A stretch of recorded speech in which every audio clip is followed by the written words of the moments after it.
The massive success కదా రాజు weds Rambai. పక్కా వస్తుందని ఇంత వస్తుంది అనుకోలే. ఇంత మంచి జీవం ఉన్నటువంటి సబ్జెక్ట్ని మీరు డీల్ చేయకుండా, డైరెక్టర్గా మీ పేరు వేసుకోకుండా, మీరు డైరెక్షన్ వేసుకోకుండా ఎందుకు ప్రొడ్యూసర్గా ఉన్నారు? కథ చెప్పినప్పుడు నాకు సాయిలు ఫైర్ నాకు దగ్గరగా ఉందన్నమాట. సాయిలు కంపాపి సర్వసాధారణంగా స్క్రీన్ మీదకి వచ్చిన తర్వాత నేమ్ మార్చుకుంటారు కదా, ఎందుకు మీరు పేరు మార్చుకోలేదు? ఈ పేరు పిన్నప్పుడు గొప్పతనమో లేకపోతే ఇంకేంటి అసలు? నాకు అన్నయ్య నామకరణం చేసిండు, ఈ పేరు అన్నదే ఘనత. ఈ సినిమా కనుక హిట్ కాకపోతే అమీర్పేట్ సెంటర్లో పెద్దరాయలతో తిరుగుతాను, డ్యాన్స్ చేస్తాను అటువంటి స్టేట్మెంట్ చూసినప్పుడు ఎందుకింత బలుపు, ఎందుకింత అనుకున్నాను నేను. మాట్లాడిన మాటలు కొన్ని గుర్తుకొచ్చినాయి. గుర్తుకొచ్చి ఆ ఎమోషన్లో ఒకటి చెప్పబోయి ఇంకోటి అయింది ఎవరో. సినిమాలో రాజు ఫ్రెండ్ సర్కిల్స్ లో ఒక ఇంటర్నెట్ షాప్ కి వెళ్ళి కొన్ని బిట్లు డౌన్లోడ్ చేసి పెట్టుకుంటారు కదా, అది ఈ సీన్ నిజంగా మీ ఫ్రెండ్ సర్కిల్ లో జరిగిందా? జరిగింది.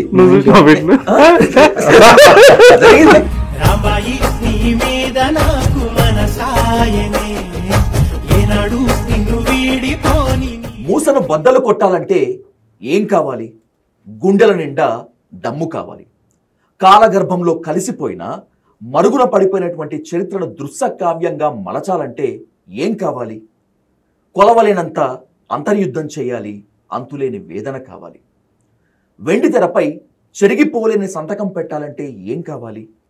ఇక్కడ కూడా అంతర్యుద్ధమే చేయాలి, అంతర్మదనం అంతకన్నా కావాలి. అలా తెలుగు సినిమా తెరపై చెరిగిపోలేని సంతకం పెడుతున్నటువంటి ఇద్దరు యోధులను ఇప్పుడు మీ ముందుకు తీసుకొస్తున్నాను. Let's invite creative director and producer Venu Udugula and latest sensation director Sai Kampati on to the dial news hot seat with Vijay Sadhu. వేణన్న నమస్తే. అలాగే సాయి గారు నమస్తే. ఫస్ట్ ఆఫ్ ఆల్ కంగ్రాచులేషన్స్ అన్న. రాజు వెడ్స్ రాంబాయి అనేటువంటిది ఇప్పుడు సోషల్ మీడియాలో ఒక ట్రెండింగ్. నేను చెప్తున్నానని కాదు, ఆన్ ద ఫేస్ మిమ్మల్ని పొగుడుతున్నానని కాదు, సోషల్ మీడియాలో నా ఫ్రెండ్ సర్కిల్లో ఎక్కడ చూసినా కూడా రాజు వెడ్స్ రాంబాయి టిప్స్ మీద ఉంది. చాలా మాట్లాడాలి, నిజాయితీగా మాత్రమే కాకుండా చాలా నిర్మోహమాటంగా. సో అందుకోసమే I requested you a lot to for the hot seat. I will start with you వేణన్న. డోలాముఖి సబాల్టర్నేట్ ఫిలిమ్స్ అనేటువంటిది బ్యానర్. ఒక రెవల్యూషన్కి ఇది ఒక ఫస్ట్ స్టెప్ లాగా అనిపిస్తుంది. ఏం చేయదలుచుకున్నారు డోలాముఖి సబాల్టర్నేట్ ఫిలిమ్స్ బ్యానర్ ద్వారా? ఏం చరిత్ర సృష్టించాలనుకుంటున్నారు మీరు? సినిమాలో మెయిన్ స్ట్రీమ్ సినిమాలో ఎవరి కల్చర్ అయితే ఎక్కువగా కనిపిస్తుందో ఆ కల్చరే ఆ ప్రాంతం యొక్క కల్చర్గా చల్లమని అవుతుంటుంది. యూరోప్లో కూడా అదే జరిగింది, ఇక్కడ కూడా ఇండియాలో కూడా అలానే జరుగుతూ వస్తుంది. సో ఇప్పుడు మనం తెలుగు సినిమాలను చూసుకుంటే ఫర్ ఎగ్జాంపుల్ పల్లెటూరు అనగానే కొన్ని అంటే జస్ట్ కొబ్బరి చెట్లు, గోదావరి అదే చూస్తూ వచ్చాం. మనకేంటంటే అది కూడా ఇష్టమే, అది లేదని కాదు, కానీ అలాగే హీరోయిన్ ఇల్లు అనగానే పెద్ద వసారా, పెద్ద ఇల్లు, ఒక మండు లోగిలి అది. సో ఆ ఇంట్లోకి చూస్తున్న సినిమా చూసే ప్రేక్షకుల జీవితాలకి చాలా వ్యత్యాసం ఉంటుంది, దూరం ఉంటుంది. సో మనకు నేనేమంటానంటే సినిమాలో అన్ని రకాల జీవితాలు, అన్ని ప్రాంతాల, అన్ని కులాల, అన్ని మతాల జీవితాలు ఎప్పుడైతే సినిమాల్లో రిప్రజెంట్ అవుతాయో, సినిమాల్లో లొకేట్ అవుతాయో వాళ్ళ లైఫ్లో, అప్పుడు డైవర్సిటీ వస్తుంది. డైవర్సిటీ వచ్చినప్పుడు తెలుగు సినిమా కూడా మంచిగా వికసిస్తుంది. అనేక మంది ఇన్స్పైర్ అయ్యి రావడానికి ఒక అవకాశం దొరుకుతుంది. ఇలా ఉంది కాబట్టి తమిళ సినిమా కొంచెం అంత బాగుంటుంది. అంటే వాస్తవానికి దగ్గరగా అంటే సోషల్ రియాలిటీస్ని కన్సిడర్ చేయటం. వాటి మలయాళం సినిమా కూడా అంతే, వాళ్ళు కూడా చాలా దగ్గరగా ఉంటారు. దానివల్ల ఏంటంటే ఇది చాలామందిని చాలా విశాలత్వంతో సినిమా ఎదిగే అవకాశం ఉంటుంది.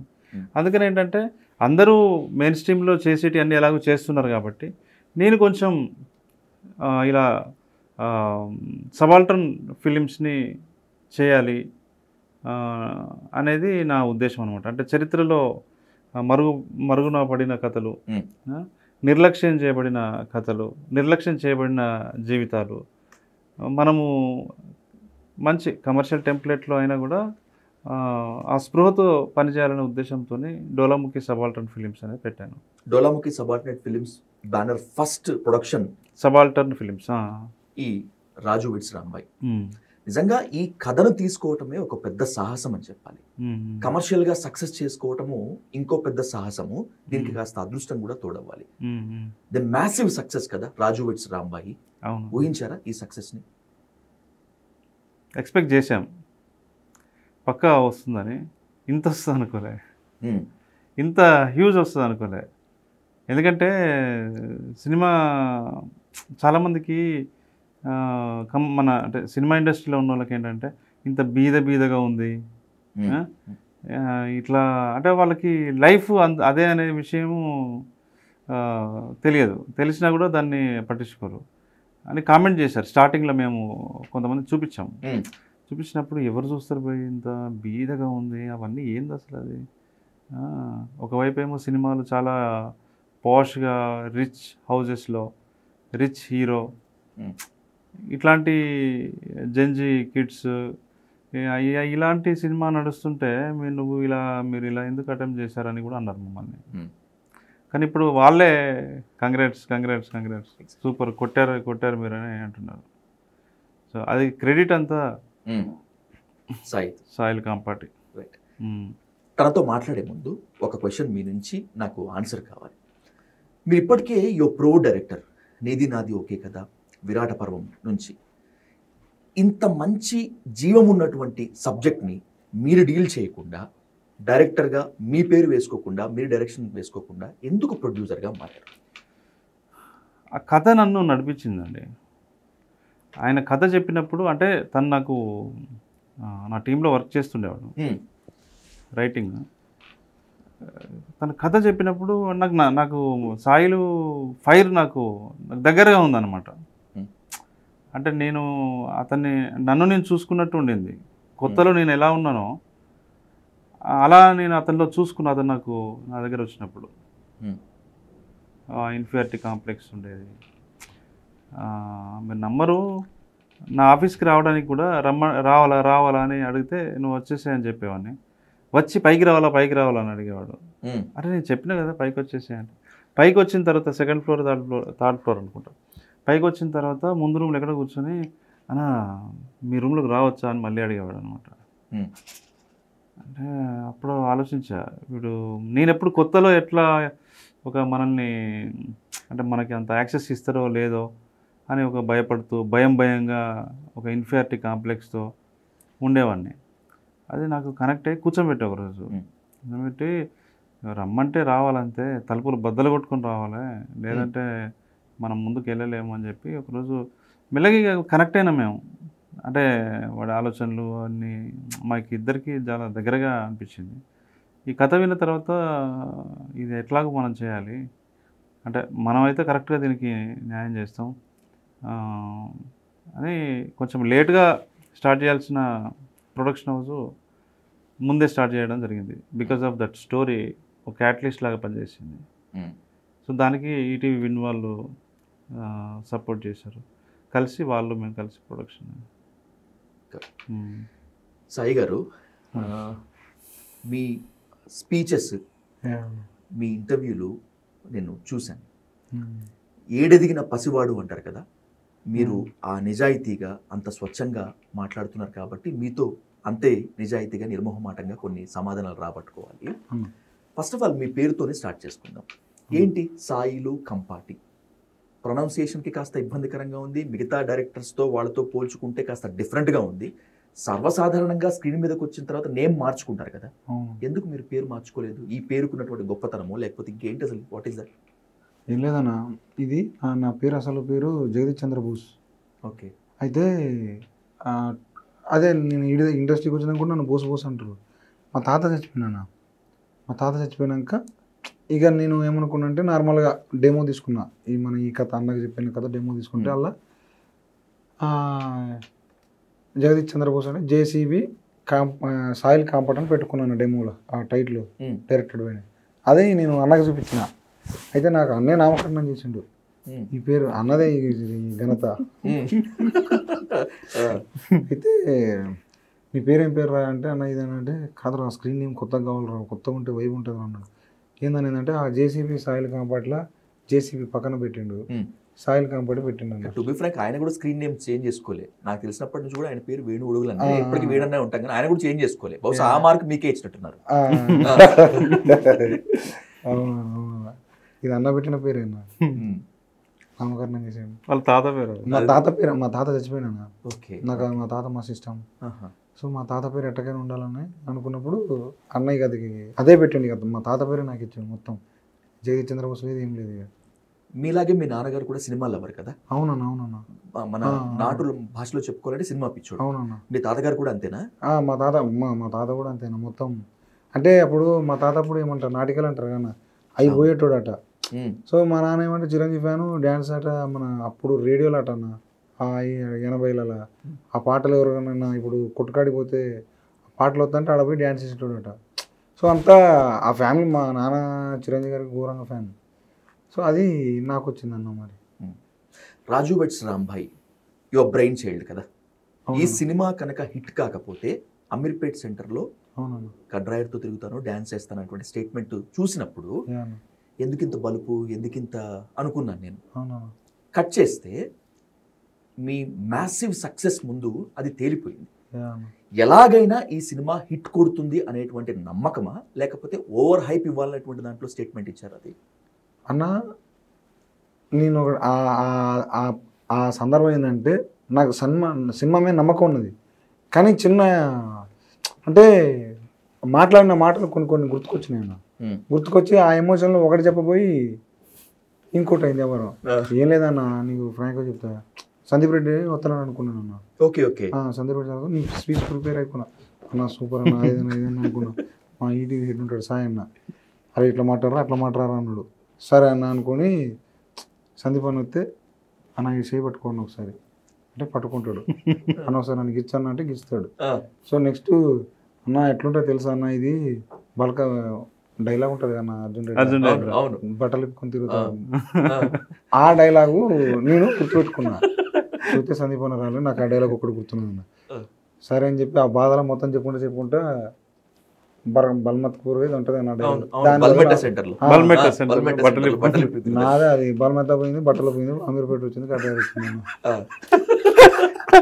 ఇక అమ్మ తోడు.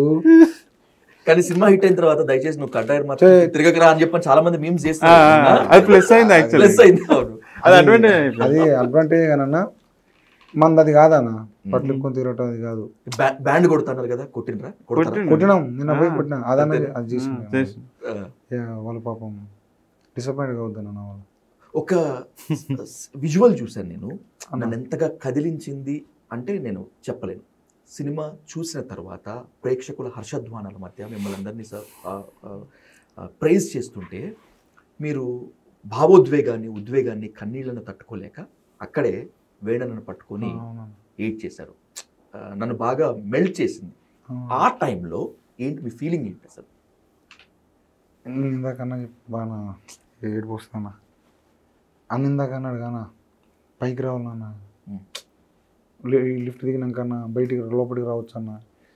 ఇవన్నీ అంటే అదే అన్న. ఆ నుంచి అన్న పక్కన కూర్చొని ఇట్లా ఉంటే అన్న నా పక్కన కూర్చోవటం కానీ, అన్న నేను చెప్పిన డైలాగులకి రెస్పాండ్ అవ్వటం కానీ అదంతా నాకు అది పోదన్న. అది నీ మైండ్లోకి అక్కడ నుంచి వచ్చిన నాకు అన్న ఇది ఇచ్చింది, అన్న పెట్టిన లైఫ్ అన్న నాకు ఇది. లేకపోతే నేను చెప్పిన కథ ఏమైనా నచ్చదు. పొచ్చడు తిరిగినా మొత్తం తిరిగినా ఓ సూపర్ అంటారు, కానీ తర్వాత ఉండకపోయి. కానీ అన్న అట్లా అక్కడ ఉన్నోడిని అన్న నన్ను ఇడిదాకా తీసుకొచ్చింది అనేది అది చెప్పలేను అన్న. అది మీ కథ మీద ఎంత నమ్మకం ఉందో నాకు క్లియర్ కట్గా అర్థమవుతుంది. కానీ కథ ఎంత బాగున్నప్పటికీ కూడా కమర్షియల్గా సక్సెస్ కాకపోతే సినిమా ఫీల్డ్లో ఫ్యూచర్ ఉండదు అనేటువంటిది ఒక బలమైనటువంటి ఉంది. మీకు ఎలా దొరకగలిగింది ఈ కథ కమర్షియల్గా కూడా సక్సెస్ అవుతుంది అని చెప్పి? ఏ నమ్మకంతో ఎంత దాంతో వేణానికి ప్రజెంట్ చేశారు మీరు? బేసిక్ ఏంటంటన్నా, అంటే ఒక కథకి ఎంటర్టైన్మెంట్ ఉండాలన్న. అంటే ఏదో బీద జీవితాలు అని చెప్పేసి ఏదో డ్రామాటికల్ చేయొద్దు. నా అభిప్రాయం. నువ్వు ఒక పోరగానే ఉన్నప్పుడు నువ్వు పోరగా లెక్కనే కథ ఉండాలా. అంటే నువ్వు చేసే పనులే మజా రావాలా, ఫీల్ ఉండాలా. లవ్ అంటే లవ్లో ఫీల్ ఉండాలా, డెప్త్ ఉండాలా. నేను అదే అన్న అది ఫీల్ అయినా. సో అవి గట్టిగా ఉన్నాయి ఈ కథలో, గట్టిగా ఉన్నాయంటే గట్టిగా ఉన్నాయి, తలుగుతాయి. సో అది నాకు నమ్మకం ఉన్నది. ఆ క్యారెక్టరైజేషన్ మీద, ఆ స్క్రీన్ ప్లే మీద నాకు మంచి నమ్మకం ఉన్నది. అంటే నేను కొన్ని సినిమాల పేర్లు తీసుకోను, కానీ లవ్ స్టోరీ అంటే విపరీతమైనటువంటి ప్రేమ, హంతకు మించినటువంటి రొమాన్స్, డబుల్ మీనింగ్ డైలాగ్స్, ఇంకా కాస్త ఇది. కానీ మీరు ఈ తీసినటువంటి రాజు వెడ్స్ రాంబాయి సినిమా చూసి బయటకు వచ్చినటువంటి వాళ్ళకి ఎవరికైనా కూడా గుండె కరగలేదంటే, కంటి తడి రాలేదంటే, నా దృష్టిలో మానవత్వం వాళ్ళలో లేనట్లే, ప్రేమించే తత్వం వాళ్ళలో లేనట్లే అని చెప్పి అర్థం. వీటన్నిటిని పక్కన పెట్టేసి కేవలం మనుషుల్ని కట్టిపడేసే విధంగా ఎట్లా తయారు చేసుకోగలిగారు? అంటే ఆ సందర్భం ఎంచుకున్న డ్రామా, అంటే ఆ జరిగిన సిచ్యువేషన్ అంత డ్రామా సిచ్యువేషన్ అన్న. సో నాకు క్లైమాక్స్ మీద గట్టి నమ్మకం ఉంది. ఆ తర్వాత ఆ ఉండే సందర్భాలు కానీ అవన్నీ కానీ, అంటే మన జీవితంలో ఎదుర్కొంటే దీనికి బాధపడుతుండ్రా, ఇట్లాంటివి బాధపడుతుండ్రా అనిపిస్తుంది కన్నా.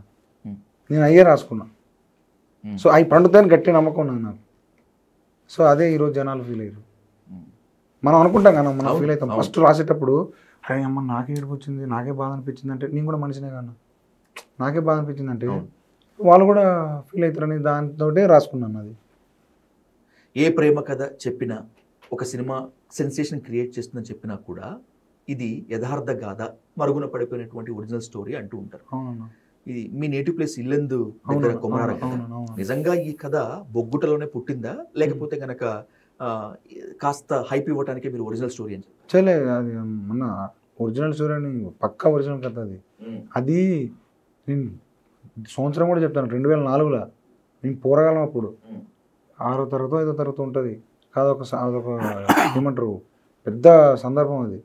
సో దాన్ని ఏమంటే మా కాడ నక్సలైట్లు వాళ్ళు ఉండేటోళ్ళు, వాళ్ళు మా నాన్న నక్సలైటు, సో అటు ఇటు మా పెద్ద నక్సలైటు, అటు ఇటు అది చెవిన పడ్డది.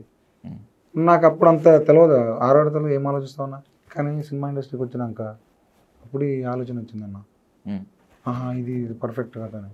అప్పుడు ఇంకోటి ఏంటంటే అన్న, మీరు అన్నట్టు వెనకబడిన దాచిన కథ అన్నారు కదా, అట్లాంటి కథల కోసమే ఈ బ్యానర్ అన్న.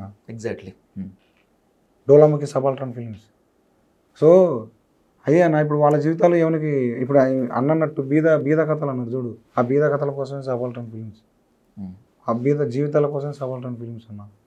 ఏముందన్న, రిచ్ కిడ్లు ఎవరైనా చూస్తారన్న, మరి వీళ్ళకి కూడా జీవితాలే కన్నా. సో దానికోసమే అన్న ఇది సబాల్టర్న్ ఫిల్మ్స్. బీద కథలకి, బీద వ్యక్తిత్వాలకి, బీద మనుషులకి, వాళ్ళకి ఏమంటారు జీవితాలకి ఇది అన్న. ఇది ఒక ఏమంటారు ఆఫీస్ అంటావా, కేంద్రం అంటావా, ఒక పెద్ద ఉస్మానియా యూనివర్సిటీ అంటావా, అదే అన్న. అది అలా వాళ్ళ జీవితాలను చూపించే ఒక పెద్దది అన్నది. ఇప్పుడు మీరు సక్సెస్ఫుల్ ప్రొడ్యూసర్గా ఉన్నారు వేణన్న, దీనికి ముందు సక్సెస్ఫుల్ డైరెక్టర్ కూడా. నీది నాది ఒకే కథ, విరాట పర్వము, ఇప్పుడు రాజు వెడ్స్ రాంబాయి.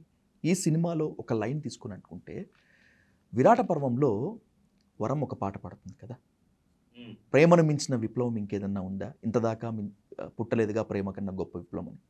అక్కడ ప్రేమను విప్లవాన్ని చూపించి రాజు వెడ్స్ రాంబాయిలో ప్రేమకు ప్రేమే శత్రువు అన్నారు. ఏంటి ఈ లైన్? అంటే ఇప్పుడు ప్రేమకు ప్రేమే శత్రువు అంటే, ఇక్కడ ఆ ప్రేమ అనేదాన్ని మనం విస్తృత అర్థంలో తీసుకోవాలి.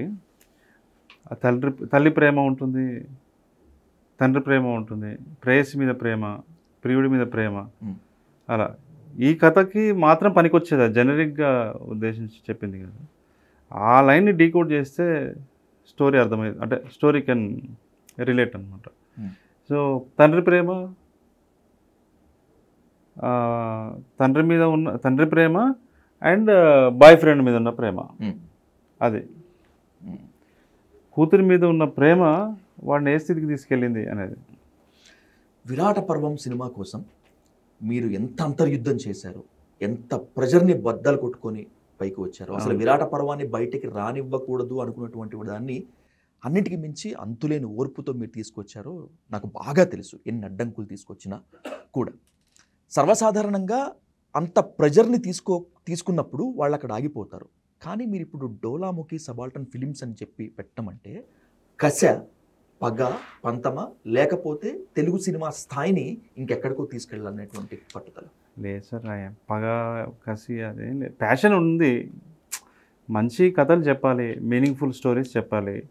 సో అందరూ ఆ విధంగా ఆ పంతాన వెళ్తున్నారు కాబట్టి మనము ఈ లైఫ్స్ని మనము మెయిన్ స్ట్రీమ్ మీద తీసుకొస్తే బాగుంటుంది. అది కొత్తగా అవుతుంది అనేది నాకు నమ్మకం. అది ప్రూవ్ అయింది ఈరోజు రాజు వెడ్స్ రాంబాయిలో. రాజు వెడ్స్ రాంబాయి సినిమాని ఇప్పుడు టౌన్స్లో బీభత్సంగా ఏఎంబీకి వెళ్తే మీరు నమ్మరు, వీడియోలన్నీ బయటకు వచ్చినాయి, అరుపులు, కేకలు. అవును, డైరెక్టర్ని చూసి లవ్ యూ సార్ అని అరుస్తున్నారు అమ్మాయిలు. అంటే ఇది వాళ్ళకి కొత్తగానే ఉంది. ఇప్పుడు ఈ మల్టీప్లెక్స్ ఆడియన్స్కి ఈ రూరల్ డ్రామా, ఈ మట్టి వాసన, అందరం ఊర్ల నుంచి వస్తాం కదా. అవును, అందరం ఊర్లలో. నిన్న ఏఎంబీకి వెళ్ళాం మేము. వాళ్ళని చూసి అన్న ఏఎంబీలో కూడా ఊరుందన్న అన్నాడు. అంటే అందరు అక్కడి నుంచే కదా వచ్చేది. సో అది కనెక్ట్ అయింది వాళ్ళకి కొత్తగా ఉంది. వీళ్ళకేమో రూరల్లో ఉన్న వాళ్ళకేమో ఓన్ చేసుకుంటున్నారు, వాళ్ళకేమో కొత్తగా ఉంది. అట్లా అన్ని చోట్ల వర్కౌట్ అయింది. నడుస్తుంది సినిమాలో, తీస్తే నడుస్తాయి సినిమాలు. మంచి మంచి మీనింగ్ఫుల్ సినిమా తీస్తే నడుస్తుంది. అందుకని ఆ బాటని ఎంచుకున్నాను. అంటే ఇక టౌన్ సినిమాలు చేయరా అంటే చేస్తాం, రిజర్వేషన్ ఉంటుంది వాటికి కూడా కొంత. ఆ సబాల్టర్న్ అనేది మనము ఈ ప్రొడక్షన్ హౌస్ అన్నప్పుడు దీనికి ఒక కాన్సెప్ట్ ఉండాలి. ఊరికే ఏది పడితే తీయొద్దు, ఒక కాన్సెప్ట్ ఉండాలి. తర్వాత డబ్బులు కూడా రావాలి, మొత్తం రాకుండా అట్లీస్ట్ తీసినవి రావాలి కదా. అట్లా అంత కమర్షియల్గా ఉండం, కానీ తీసినవి రావాలి కదా, కమర్షియల్గా ఆడాలి కదా. ఆడకపోతే మళ్ళీ మనం నిలబడలేము ఇక్కడ. ఆ స్పృహతోని సినిమాలు తీస్తాం. పారంజిత్, వెట్రిమారన్, మారీ సెల్వరాజ్, బాలా, ఇంకొంతమంది. నాకెందుకు విరాట పర్వం నుంచి రాజు వెడ్స్ రాంబాయి సినిమా చూసినంత వరకు ఈ ఇంపాక్ట్ మీ మీద బలంగా ఉందేమో, లేకపోతే ఎక్కడొక్క దగ్గర ఉందేమో అని అనిపిస్తుంది. I right or not? నాకు వాళ్ళందరి సినిమాలు ఇష్టం. నాకు రంజిత్ అన్న కానీ, Vetrimaaran. That you are very close to Pa Ranjith గారు కదా. రంజిత్ అన్న తెలుసు, నాకు ఇన్స్పిరేషన్. కానీ ఆయన చేసినట్టు నేను ఇక్కడ చేయలేను, కానీ మనకు అంత సీన్ లేదు, కానీ but inspiration. That's my question to. మీరు ఇక్కడ చెయ్యలేరా? చెయ్యాలనుకున్నా కూడా చేయనివ్వరా ఇక్కడ? సార్ ఇక్కడ యాజ్ ఆఫ్ నౌ అంటే ఇప్పుడు నాకున్న శక్తి సరిపోదని అంతే. తెలుగు సినిమా అంటే నెపోటిజము, జీ హుజూర్ అంటూ ఉండాలి, లేకపోయినా కూడా దండాల దశకాలు పెట్టాలనేటువంటి విమర్శ, ఆరోపణ బలంగా ఉంది బయట. కొన్ని సందర్భాల్లో అది నిజం కూడా. మీరు కూడా అలాంటి ఇబ్బందులు ఏమైనా పడ్డారా? నేనేమి ఇబ్బంది పడలేదు సార్. నెపోటిజం అనేది నాకు అది పెద్దగా అర్థం కాదు. ఇప్పుడు టాలెంట్ లేకపోతే అల్లు అర్జున్ ఉన్నారు సార్, టాలెంట్ ఉంటేనే కదా ఇప్పుడు మనందరం ఆయనని మెచ్చుకుంటున్నాం. మరి అదే కొంతమంది పిల్లలు వాళ్ళు 1-2 సినిమాలు చేసి వెళ్ళిపోయారు కదా.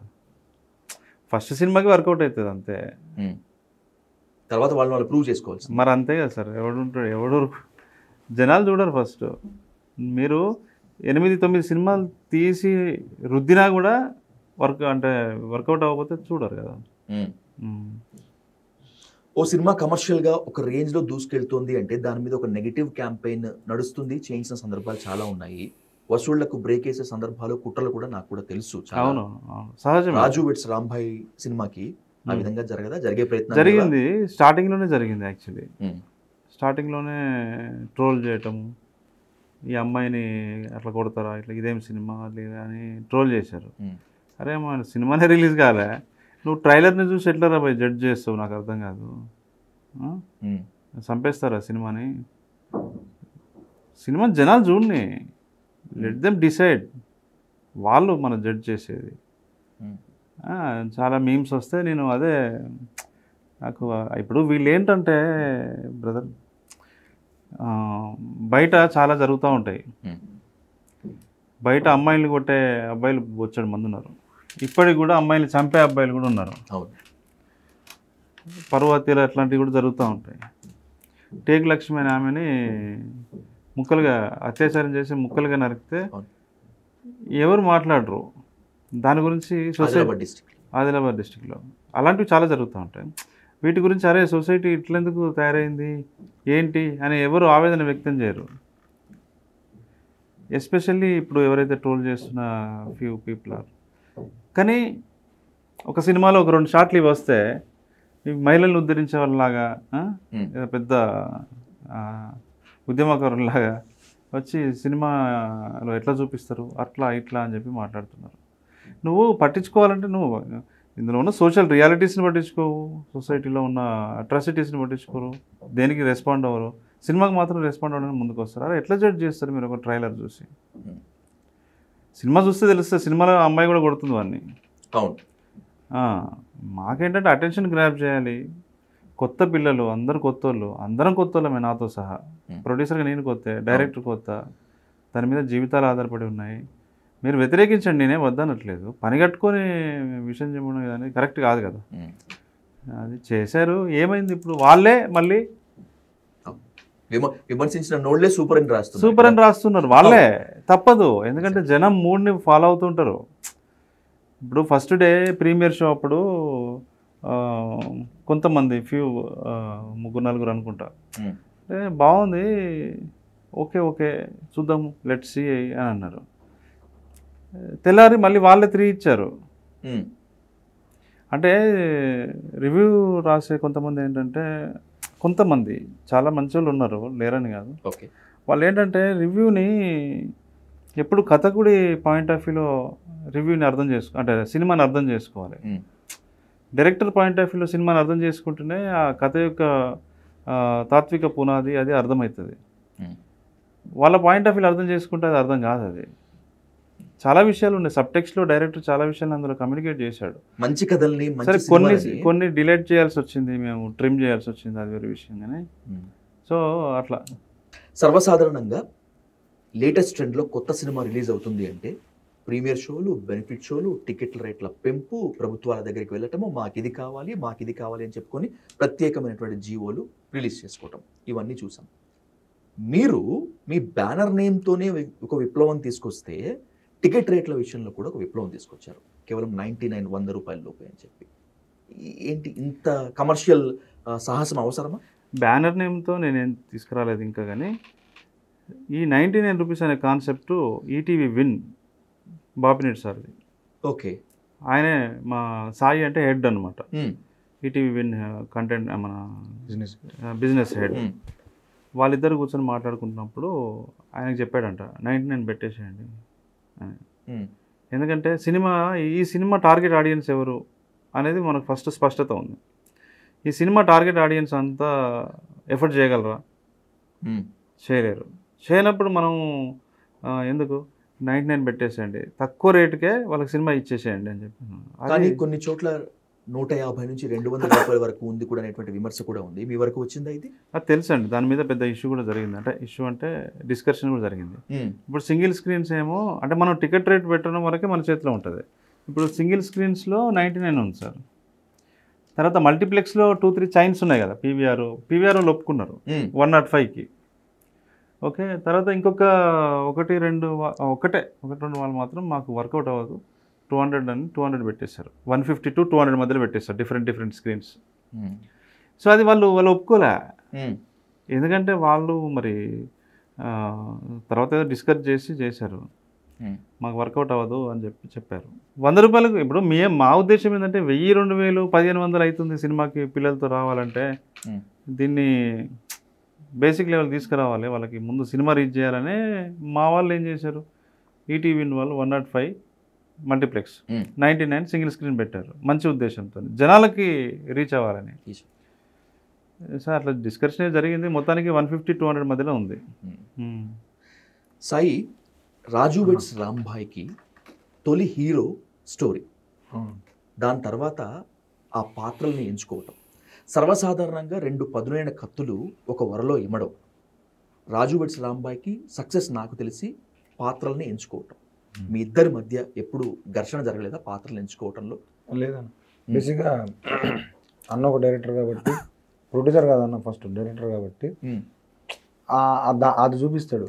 నీకేం కావాలో నువ్వు చూసుకోరా అన్న, ఇగో ఈ అమ్మాయి బాగుందని అంటే ఓకేరా ఈ సీను అన్న ఇలా లేదు ఏమన్నా ఉంటే ఇట్లా కాదురా ఇట్లా అని చెప్తాడు అంతే తప్ప నువ్వు ఇదే చెయ్యి ఇదే అయ్యి నాకు తెలుసుగా అని ఎప్పుడు అన్న అన్న ఇదన్నా అంటే అవునారా నీకు నచ్చిందారా అంటాడు అన్న బాగుందన్నా నాకు ఇట్లా కనిపిస్తుందా అంటే ఇక చలోరా తీసుకోరా కానీ ఇచ్చేసాను తప్ప ఏం కండిషన్స్ లేవు ఏం అదేం లేదు.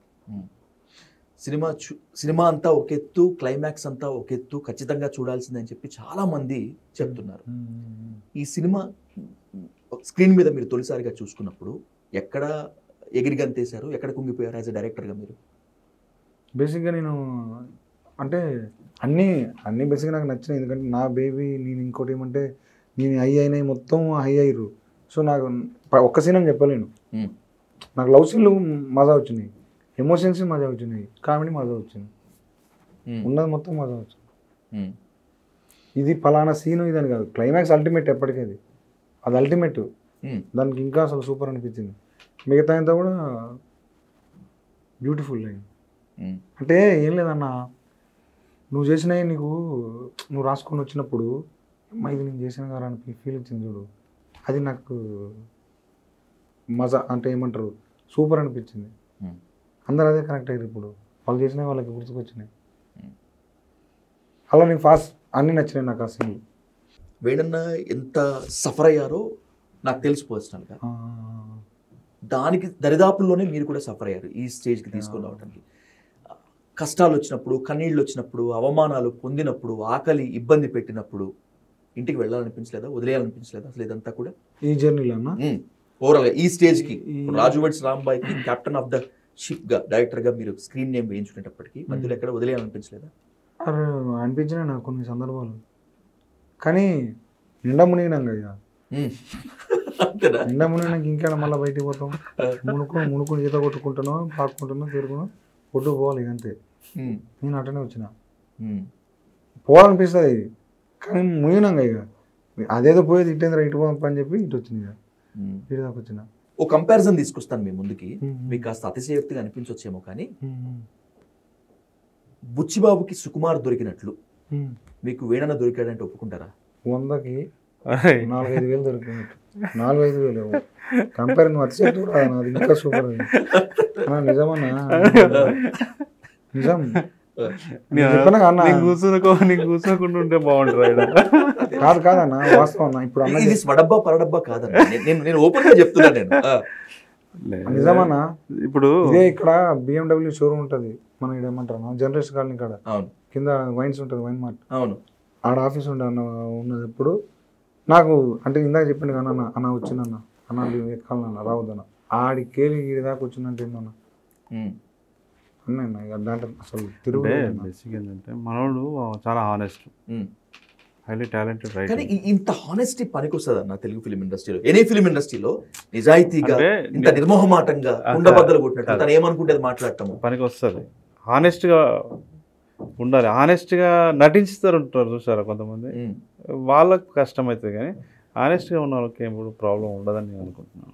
ఏంటి స్వాగత కార్యక్రమాలు ఏమైనా బాగా ఏర్పాటు చేస్తుంటారా ఇల్లెందులో మీకోసం? మా ఎవరికి తెలుసన్నా, ఇప్పుడు తెలిసిపోయినారు కదా, ఇప్పుడు తెలిసింది కదా. ఉండేటోళ్ళు ఉంటారు, మ్యాక్సిమం మన ఫ్రెండ్ సర్కిల్ ఉంటారు తప్ప ఈడు వస్తాడే రాజు అన్నట్టు ఉండదన్న.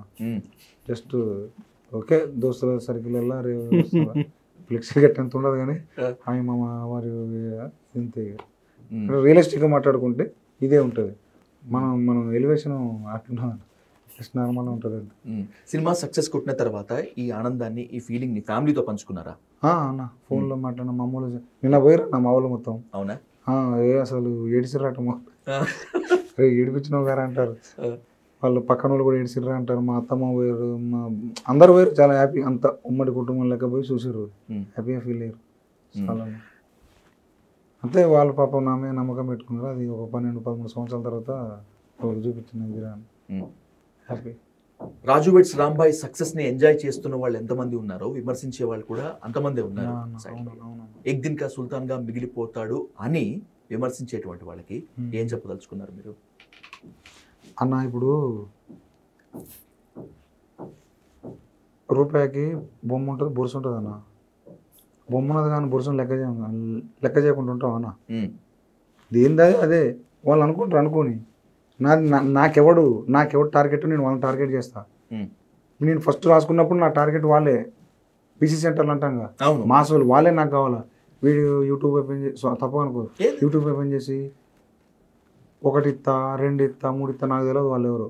నేను వాళ్ళ కోసం అసలు ఎప్పుడు రాయను.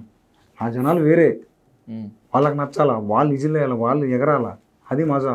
వీడు ఏడు డ్యాన్స్, వీడు ఎటువంటి కూర్చొని చూస్తాడు, వీడు నాకెందుకన్నా, వీడు నాకు వాళ్ళు కావాలా. రాజు సినిమాలో రాజు ఫ్రెండ్ సర్కిల్స్ లో ఒక ఇంటర్నెట్ షాప్ కి వెళ్ళి కొన్ని బిట్లు డౌన్లోడ్ చేసి పెట్టుకుంటారు కదా, అది ఈ సీన్ నిజంగా మీ ఫ్రెండ్ సర్కిల్ లో జరిగిందా? జరిగింది జరిగింది వాస్తవమే, నాకు జరిగింది కాబట్టి మా ఫ్రెండ్ సర్కిల్ ఉన్నది కాబట్టి మిమ్మల్ని అడుగుతున్నా. అదన్నా నేను అదే నాతో జరిగింది, అందుకని అందరికి కనెక్ట్ అవుతా అని చెప్పేసి అంతే. కానీ ఈ సీన్ పెడితే కాంట్రవర్సీ అవుతుంది, లేనిపోని చికాకులు వస్తాయని చెప్పి అనుకోలే. అసలు అట్లాంటి కాంట్రవర్సీ అనేది అనుకోలే అన్న, ఎందుకంటే అది 90s మజానా. వెడన మీ సినిమా నేను చూసినప్పుడు నిధి నాది ఒకే కథ, విరాట పర్వము, ఇప్పుడు మీరు ప్రొడ్యూసర్గా ఉండి తన డైరెక్షన్లో వచ్చినటువంటి రాజు వెడ్స్ రాంబాయ్, సాహిత్యానికి మీరు ఎక్కువ ప్రిఫరెన్స్ ఇస్తారు. క్రియేటివ్ డైరెక్టర్ కృష్ణవంశీ గారి తర్వాత సాహిత్యం మీద ఈ స్థాయిలో ఫోకస్ పెట్టే మనిషిని మిమ్మల్ని చూస్తున్నాను. I'm telling you the on record. విరాట పర్వంలో శేషప్ప పద్యము పెట్టినా కూడా, లేదంటే కనుక విమలక్కతో పాట పాడించిన, అన్నింటికీ మించి రాజు వెడ్స్ రాంబాయ్లో నేను రాణిలాగా చూసుకుంటాను అనేటువంటి పాట. ఎందుకు సాహిత్యం మీద ఇంత మక్కువ మీకు? బేసికల్గా మీరు రాతగాడు, మంచి కవి, రచయితనా, లేకపోతే సాహిత్యం చాలా దగ్గర తీస్తుంది? అంటే లిటరేచర్ నుంచి, అంటే లిటరేచర్ మీద చిన్నప్పటి నుంచి ఇష్టము. కొంత లిటరీ సర్కిల్లో నేను ఎక్కువ తిరగటము, నేను కూడా లిటరేచర్ నుండి రావటం వల్ల తెలియకుండానే నాకు అది నా క్రియేటివ్ పర్సనాలిటీ అలా ఎవాల్వ్ అవుతూ వచ్చింది. ఏదైనా నేను సీన్ రాసేటప్పుడు కూడా ఆటోమేటిక్గా వినిపిస్తా కదా, పోయిటిక్గా ఉందంటే మనం అనుకోలేదు కదా, అంటే తెలియకుండా, కాన్షియస్ కాదు అది, కథ ప్రకారం కథకి ఏం కావాలి అనేది అది తెలియకుండానే వస్తుంటుంది తప్ప కాన్షియస్గా ఇక్కడ ఇది పెట్టాలి అక్కడ ఇది పెట్టాలి లేదు, ఉండదు. సో అదే. సో లెట్స్ కంక్లూడ్ అన్న. మ్యాసివ్ సక్సెస్, చాలా పెద్ద బాధ్యత మీ మీద, సాయి మీద. ఎందుకంటే విమర్శకులు రెడీగా ఉంటారు, నెక్స్ట్ ఎక్కడైనా తప్పుడడుగు వేస్తారో చూడటానికి అని చెప్పి. తెలుగు సినిమా ప్రేక్షకులు మాత్రం మిమ్మల్ని ఇద్దరిని గుండెల్లో పెట్టుకున్నారు, ఇప్పుడు నెత్తి మీద పెట్టుకుంటున్నారు. ఏంటి ఫ్యూచర్ ప్రాజెక్ట్స్ ఏంటి? తెలుగు సినిమా తెరపైన ఎలాంటి సంతకం చేయదలుచుకున్నారు? ప్రొడక్షన్ హౌస్లో ఒకటి ప్రీ ప్రొడక్షన్ స్టార్ట్ అయింది, నెక్స్ట్ సినిమా. వేరే డైరెక్టరు, మనం ప్రొడక్షన్ ప్రొడ్యూస్ చేస్తున్నాం. స్వప్నదత్ గారు మనం కలిసి చేస్తున్నాం. Great great. అది డీటెయిల్స్ తొందరలో బయటకు వస్తాయి. డైరెక్షన్ నేను యూవీ క్రియేషన్స్లో చేస్తున్నాను, అది కూడా ప్రీ ప్రొడక్షన్ వర్క్ స్టార్ట్ అయింది. సో ప్రస్తుతానికి ఈ రెండు. బోస్ది కూడా నెక్స్ట్ సినిమా చేస్తున్నాము. ఇందాక మనం డిస్కస్ చేసిన comedy, full and out comedy, అంటే సీరియస్ ఇష్యూ ఉంటుంది, ఓకే ఉంటుంది, కానీ తన స్టైల్లో ఉంటుంది, ఎంటర్టైన్మెంట్ స్టైల్లో ఉంటుంది. సో ఇంకొక 2-3 స్క్రిప్ట్లు డెవలప్ చేస్తున్నాము. కంటెంట్ డెవలప్మెంట్ మీద ఎక్కువ కాన్సన్ట్రేట్ చేసాం. ఈ 2 సంవత్సరాలు ఓన్లీ ఇన్వెస్ట్మెంట్ అంటే టైం ఎక్కువ ఇన్వెస్ట్ చేసాం, టైం, మనీ, ఇదంతా కూడా ఈ 2 years కంటెంట్ మీద ఎక్కువ ఎఫర్ట్స్ పెట్టాం. అంటే అది ఇప్పుడు 3 కథలు రెడీ అవుతున్నాయి, ఇంకొక 2-3 డైరెక్టర్లు ఎవ్రీడే వచ్చి మన దగ్గర కూర్చొని వర్క్ చేస్తున్నారు, ఓకే రాస్తున్నారు. అందులో ఫస్ట్ మనోడిది వచ్చింది, నెక్స్ట్ ఇంకొక అతను వస్తుంది. పెద్ద బాధ్యత కదా సాయి మీ మీద, మోయలేనంత భారం పడిపోయింది ఇప్పుడు. ఎందుకంటే రాజు వెడ్స్ రాంబాయ్ సక్సెస్ కోసం ఎంతగా అయితే మీరు శ్రమించారో అంతకు మించి శ్రమించాలి నెక్స్ట్ మీ ప్రాజెక్ట్స్ కోసం. ఏం చెప్పదలుచుకున్నారు తెలుగు ప్రేక్షకులకి? What you want to say? ఏంటి ఒక మెసేజ్ కానీ, ఒక పిలుపు కానీ? మీరు ఇప్పటికి నిజాయితీగా మాట్లాడతారు కదా, ఏం మాట్లాడదలుచుకున్నారు, ఏం చెప్తారు? ఇది సక్సెస్ చేసినందుకు నేను అసలు అంటే కళ్ళలో కూడా ఊహించలే. ఏదో సినిమా చేసినా ఓకే ఆడుతుంది అనుకున్నా, కానీ ఘోరంగా ఉన్నారు జనాలు, మస్తు అంటే మస్తు కనెక్ట్ అయిపోయారు. వాళ్ళకి అంటే రుణపడి కాదు, వాళ్ళకి నేను ఏం చేసినా ఏం నోటితోటి కానీ మనసుతోటి కానీ ఏం చేసినా తక్కువది. సో వాళ్ళకి అందరికీ ఇక నేను జన్మలో రుణపడిపోను. ఎందుకంటే ఫస్ట్ సినిమా లైఫే, ఫస్ట్ సినిమా ఎండ్ అంతే, మళ్ళీ రావు జీవితాలు, మళ్ళీ మొదలు కావు. సో కానీ ఫస్ట్ సినిమా వాళ్ళు ఇచ్చారు కాబట్టి, అంటే సక్సెస్ ఇచ్చారు కాబట్టి థ్యాంక్స్ అన్న, థ్యాంక్ యూ సో మచ్ అందరికీ. నెక్స్ట్ది కూడా అట్నే ఉంటుంది. అంటే నా నుంచి చిన్న వైబ్ ఉంటుంది అన్న, అంటే వైబ్ నేను చెప్పుకోదన్న, సారీ ఏమనుకో. సో అది మీరు చూడండి అన్న, నెక్స్ట్ కూడా మంచిగా ఉంటుంది, కామెడీ గిమిడీ అంతా ఎంజాయ్ చేస్తాను. అది కూడా అమీర్పేట సర్కిల్లోనే తేల్చుకుందామా? పంజగుట్టకి అన్న అందా అసలు ఏం వద్దన్న, నేను చెప్పిన కానీ ఇందాక అది ఏదో అట్లా వచ్చింది. కానీ నెక్స్ట్ కామెడీ అండి, బాగా నవ్వుతారు. Thank you so much Sai గారు. ఎందుకంటే సీతాకోక చిలుక కావడానికి గొంగళి పురుగు ఇలాంటి దశలన్నీ కూడా దాటుకోవాలి. ఇవన్నీ దాటుకున్నప్పుడే స్వేచ్ఛాయుతమైనటువంటి ఎక్కువ జీవితం వస్తుంది. ఇలా ఎన్నో అష్ట కష్టాలు పడి అన్ని ఇబ్బందులు అధిగమించి ఈరోజు ఒక సక్సెస్ రేట్కి తీసుకొచ్చారు. ఒక అద్భుతమైనటువంటి దృశ్య కావ్యాన్ని, రాజు విట్స్ రాంబాయ్ అనేటువంటి దృశ్య కావ్యాన్ని మీరిద్దరూ అందించారు. ఇలాంటివి మరెన్నో మున్ముందు మీరంతా అందించాలని, తెలుగు సినిమా ఖ్యాతిని ఇంకెక్కడికి తీసుకువెళ్ళాలని, అలాగే తెలుగు సినిమా ప్రేక్షకులు చాలా హ్యాపీగా ఉండేటువంటి దృశ్య కావ్యాలను మీరు తీసుకురావాలని చెప్పి కోరుకుంటూ థ్యాంక్ యూ సో మచ్ వేణన్న.